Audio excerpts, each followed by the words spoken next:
વાત કરીએ છોટાઉદેપુરની, જ્યાં 4 પગનો આતંક જોવા મળી રહ્યો છે અને છોટાઉદેપુરમાં વન વિભાગના કર્મચારીને જ દીપડાએ ફાડી ખાધો। ઘરે પરત ન ફરતા જંગલમાં તપાસ કરી તો તેમનો મૃતદેહ મળી આવ્યો છે। પાવી જેતપુરના આંબાખૂટ ગામે દીપડાએ હુમલો કર્યો હતો।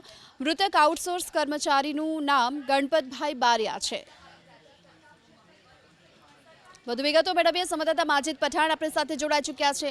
માજીદ, છોટાઉદેપુરમાં 4 પગનો આતંક જોવા મળી રહ્યો છે। હવે આ દીપડાને પાંજરે પૂરવા માટે શું કરવામાં આવી રહી છે જહેમત?